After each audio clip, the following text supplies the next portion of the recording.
Hello everyone, मैं Binu Kumawat, assistant professor, government college Rawat भाटा, आपका स्वागत करती हूँ पॉलिटिकल साइंस की इस मेरी ऑनलाइन क्लास में, जिसमें आज हम पढ़ेंगे दक्षिण दक्षिण सहयोग।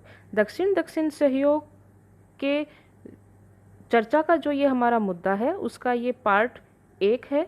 इसके आगामी जो भाग हैं वीडियोज़ के, उसमें हम दक्षिण दक्षिण सहयोग के विभिन्न आयामों पर अलग अलग से चर्चा करेंगे, ताकि हम उनका विस्तृत और पूरी तरह से चर्चा कर सकें। इसलिए दक्षिण दक्षिण सहयोग के इस पार्ट 1 वीडियो में हम आज चर्चा करने जा रहे हैं दक्षिण दक्षिण सहयोग का अर्थ, दक्षिण दक्षिण सहयोग की आवश्यकता क्यों पड़ी, ये क्या है, किस वजह से दक्षिण दक्षिण सहयोग की बात उठी, ये इसकी पृष्ठभूमि क्या है, इतिहास क्या है, उसी के बारे में आज हम इस वीडियो में चर्चा करने जा रहे हैं।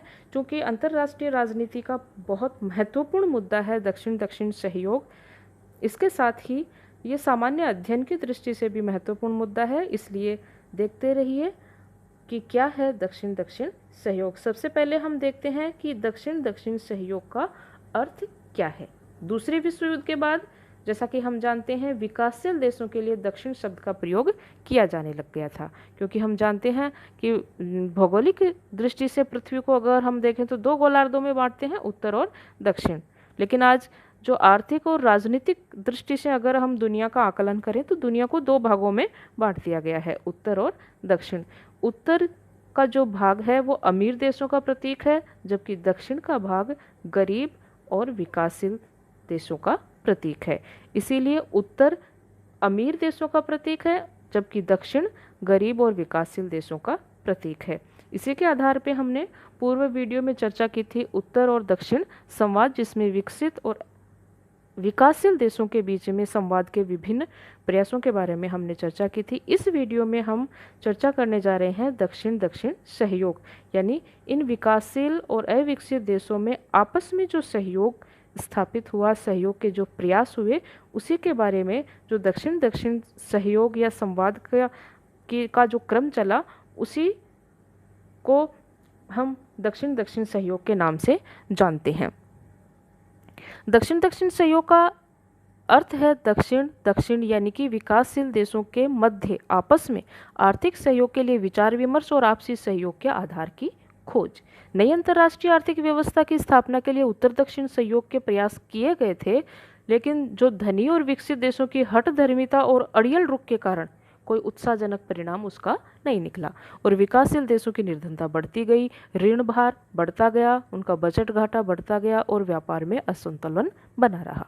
उत्तर दक्षिण सहयोग एक तरह से एक मृग मरीचिका के समान साबित हुआ, क्योंकि प्रयास तो अनेक हुए लेकिन उनका नतीजा कोई भी सकारात्मक नहीं मिला।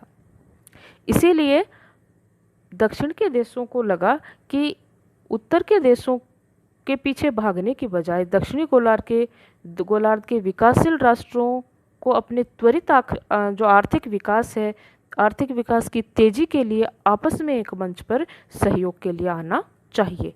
इसी को दक्षिण दक्षिण सहयोग के नाम से जाना जाता है।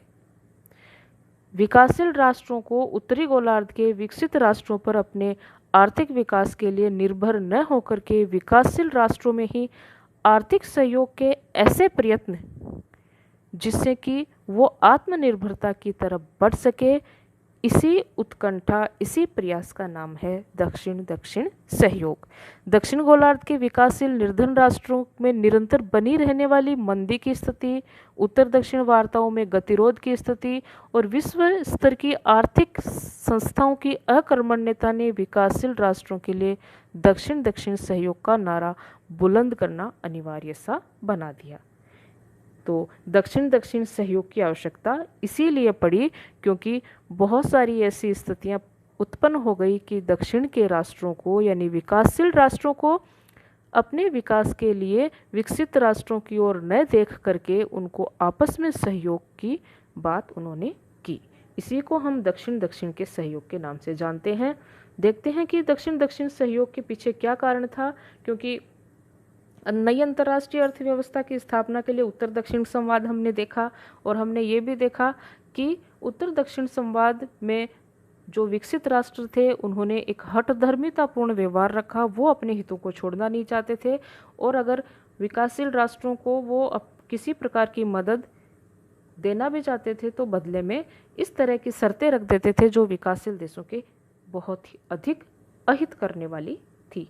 इसीलिए उत्तर दक्षिण सहयोग की बात सफल नहीं हो सकी। विकासशील देशों पर उनको जो प्राप्त होने वाली विदेशी सहायता थी वो ज़्यादातर ब्याज के भुगतान में ही खर्च होने लगी। अंतर्राष्ट्रीय आर्थिक संबंध ज़्यादा भेदभावपूर्ण और जटिल होते गए।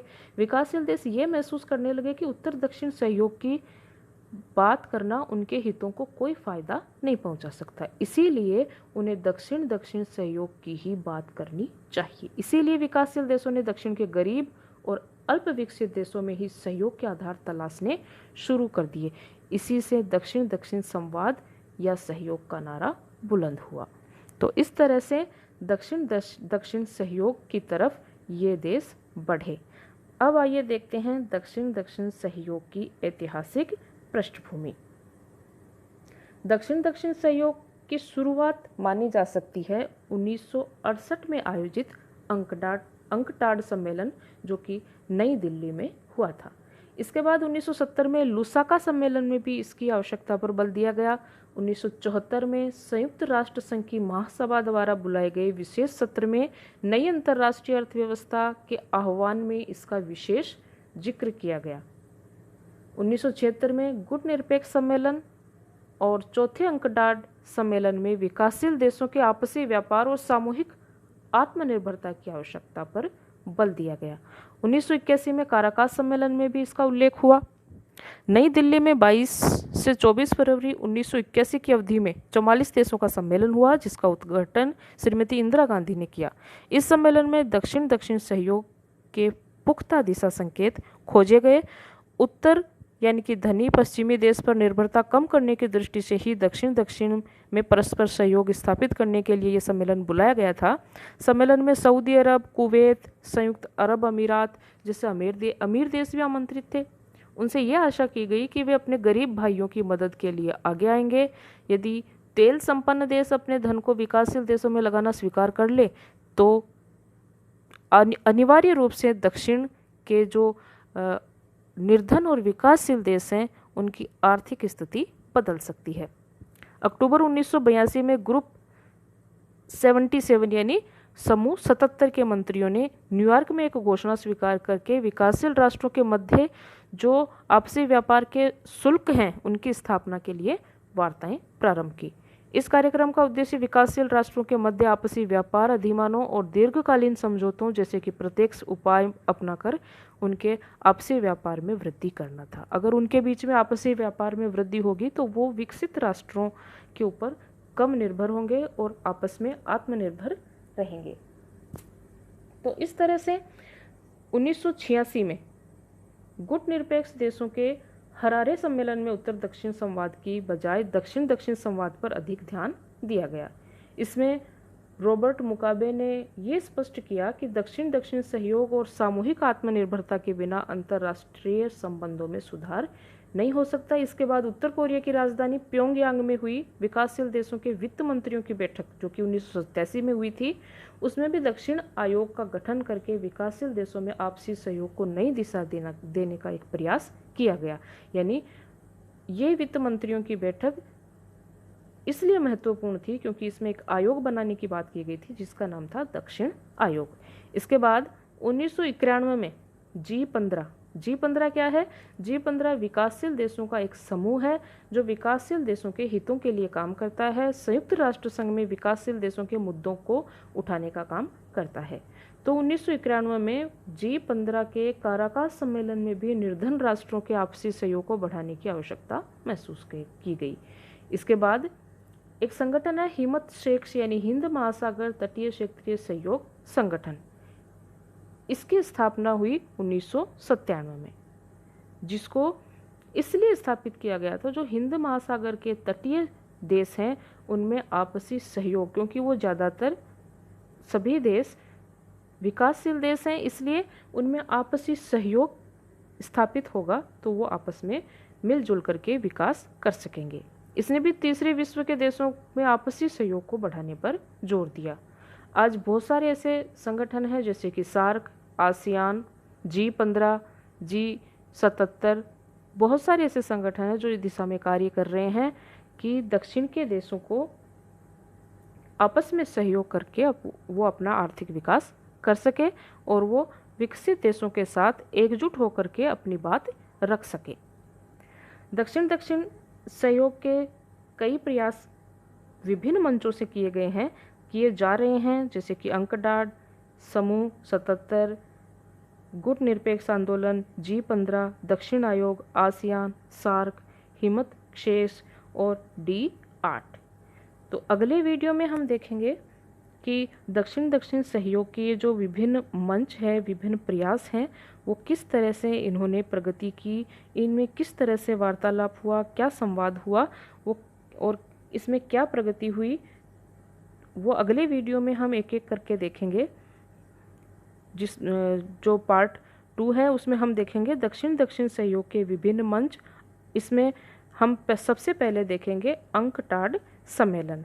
तो ये था दक्षिण दक्षिण सहयोग, यानी दक्षिण के देशों में आपस में सहयोग के द्वारा आर्थिक विकास की भावना और प्रयास, ताकि वो आपस में मिलजुल करके साझा विकास कर सके, साथ ही उत्तर के देशों पर यानी विकसित देशों पर अपनी निर्भरता कम कर सके, साथ ही एकजुट होकर के उनके साथ अपनी बात मजबूती से रख सके और अपने हितों की सुरक्षा कर सके।